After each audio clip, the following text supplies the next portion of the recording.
నాయకత్వాన్ని బలపరిస్తే రాబోయే రోజుల్లో భావితర ఆర్యవైశ్యులందరికీ కూడా అండగా ఉండేటువంటి సంఘాన్ని ఏర్పరుస్తున్న విషయం ఇక్కడ ఉన్నటువంటి విజ్ఞులైన అందరికీ పూర్తి అవగాహన. కాబట్టి వేరే జిల్లాలో జరిగినట్టు ఇక్కడ చర్చ జరుగుతుంది. దానికి చాలా సంతోషం నాకు.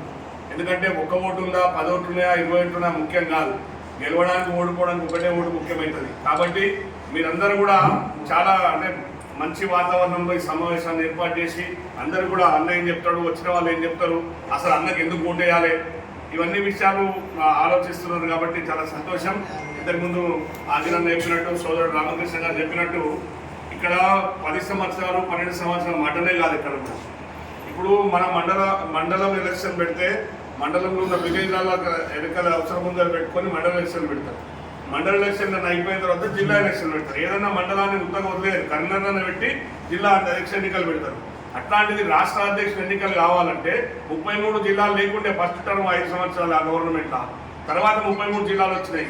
5 సంవత్సరాల కాలం మనము ఆంధ్ర వాళ్ళతో కొట్లాడి తకాయించిపోయి మన సంఘాన్ని ఏర్పాటు చేసుకునే అవకాశం కల్పించుకొని రిజిస్ట్రేషన్ చేసుకొని దాన్ని అథెంటిక్గా సంవత్సరాల కాలం పట్టింది.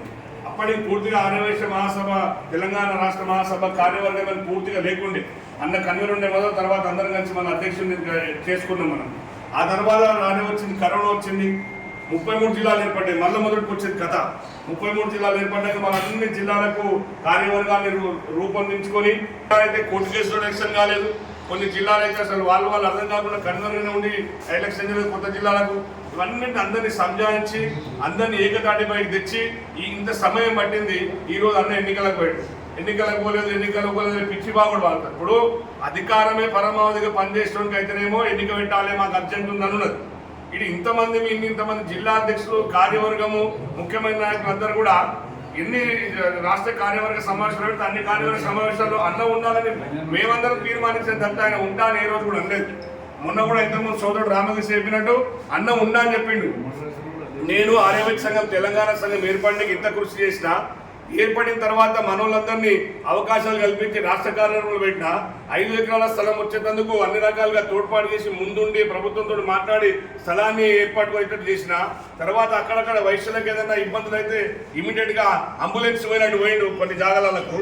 ఇంకో దగ్గర అమ్మాయికి మహబూబ్నగర్ జిల్లా ఒక అమ్మాయికి రేప్ చేసి మర్డర్ చేస్తే 2 లక్షల రూపాయలు ఇస్తా అంటే అన్న నాయకత్వం అందరం పోయి రోడ్డు మీద ధర్నాలు చేస్తే 17 లక్షల రూపాయలు వచ్చినాయి అమ్మాయికి. అంటే ఇవి ఉదాహరణకు మాత్రమే, చిన్న సమస్యలు అక్కడక్కడ చాలా ఉంటాయి, పోవడం జరిగింది. ఇన్ని నేను మీ అందరికీ తోడ్పాటుగా ఉంటే ఎన్నికల్లో ఎవరికైనా సీట్లు కావాలంటే ఇప్పుడు కేసీఆర్ తోటి కానీ, ఇంకా రేవంత్ రెడ్డి తోటి కానీ, చంద్రబాబు తోటి కానీ ఎవరితోటైనా యాస్పిరెంట్స్ ఉంటే అన్న వాళ్ళతో పోయి మాట్లాడి మా వాళ్ళకి ఎమ్మెల్యే టికెట్ ఇవ్వండి అని చెప్పేసి ఇన్ని రకాలుగా నేను తోడ్పాటు చేస్తుంటే నా మీద ఇంక ఎన్నికలు పెడతలేడు, నాకు అధికార దాహం ఉందని చెప్తున్నారు. నేను నిలబడను, నాకు కొద్ది మహాసభ అని అన్న అన్నాడు. అంటే నేను ఇంతకుముందు రామకృష్ణ గారు చెప్పినట్టు మేమందరం కూడా అన్న అట్లా కాదు, ఎవరికి ఎన్ని ఆలోచనలు ఉన్నా మా అందరి ఆలోచన నువ్వే, మా టార్గెట్ నువ్వే ఉండాలి ఖచ్చితంగా అంటే మాత్రమే ఇప్పుడు అన్న ఎన్నికల్లో పడుతున్నాడు. ఇది మీ అందరికి ఎందుకు చెప్తున్నా అంటే 10 సంవత్సరాల గురించి వివరణ ఇచ్చినా ఈసారి అన్నం నిలబడ్డారని కూడా వివరణిస్తున్నాడు. కాబట్టి మనందరం మిగిలిన కులాలకు మనకు ఫరక్ ఏంటంటే మనం పూర్తిగా సమాజం మీద అవగాహన ఉంటుంది, వ్యాపారం మీద అవగాహన ఉంటుంది, సామాజికంగా రాజకీయంగా ప్రతి విషయం క్షుణ్ణంగా మనకు తెలిసి ఉంటుంది. ఏం తెలియదు పొన్నుడు చిన్న దుఃఖం కనిపిస్తుంటే పొరపాటు చిన్న దుఃఖమే చాలా పెద్ద రాజకీయ మలుపులకు దారి తీసేటువంటి కేంద్ర బిందువు. మనం ఇంత గొప్ప నాలెడ్జ్ ఉన్నటువంటి మనము ఇంత పెద్ద ఆర్యవైశ్య మహాసభ, ఇంత పెద్ద కులం మనది, దీన్ని నడిపారంటే ఎట్లాంటి వ్యక్తి ఉండాలి, క్యారెక్టర్ ఉండాలి, క్యాలిబర్ ఉండాలి. ఏదో మనం మాట్లాడుతున్నాం, నా దోస్తులకు నేను చెప్పిన రాష్ట్ర అధ్యక్షుడు అయితే అని చెప్పి కాబట్టి నేను అయితే అంటే అది సిల్లీ క్వశ్చన్. అది రాష్ట్ర అధ్యక్షుడు కావాలంటే ఏముండాలి, ఇంత పెద్ద సంస్థ నడపాలంటే ఎంత శక్తి ఉండాలి, ఎంత కమ్యూనికేషన్స్ ఉండాలి. కాబట్టి అవన్నీ ఉన్నటువంటి ఏకైక వ్యక్తి అమరావతి లక్ష్మణ గారు.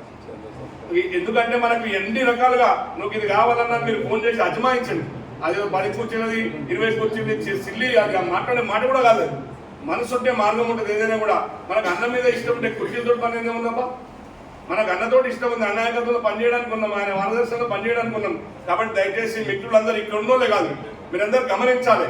ఇక్కడికి ఇప్పుడు 1, 2, 3 మా రంగారెడ్డి జిల్లా అధ్యక్షుడు ఇప్పుడే వచ్చాడు సురేష్ గారు, 3 అంటే 4 జిల్లాలు, మీ జిల్లా 5 జిల్లాల అధ్యక్షుడు ఇక్కడే ఉన్నారు. మనకు అంటే కనీసం 400 ఓట్లు ఇన్నే ఉంది. ఇవాళ ఏడుకెళ్ళి పిచ్చి ప్రేలాపనం చేసి గెలుస్తారో నాకైతే అర్థమైతలేదు. కాబట్టి దయచేసి మీరు మీ ఫోన్లు వచ్చినా, వాట్సాప్లో వచ్చినా స్పందించాల్సినంత అవసరం ఉంటేనే స్పందించండి. 100 మందికి ఆన్సర్ ఇచ్చినట్టు మనం ఉమ్మరైపోతుంది, అది అవసరం లేదు మనకు. ఎవరికి ఈడగొట్టాలో ఆడ కొట్టాలి, లేకపోతే ఇక ఆడన్నాడు ఈడన్నాడు నడిపేసి కానీ అంటే లైట్ తీసుకోవాలి అవన్నీ మనం. కాబట్టి దయచేసి మీరందరూ ఇక్కడ ఉన్న అధ్యక్షులే కానీ మిగిలిన వాళ్ళందరూ కూడా ఆన్సర్ ఇచ్చే వాళ్ళకి ఇవ్వండి అవసరం లేకుండా ఉద్దేశించండి. చూడండి అన్ని మన ఇంతకుముందు నేను చెప్పిన మనకున్న నాలెడ్జ్ ఇంకెవరికి ఉండదు. కాబట్టి దయచేసి మీరందరూ మరొకసారి గమనించాలి.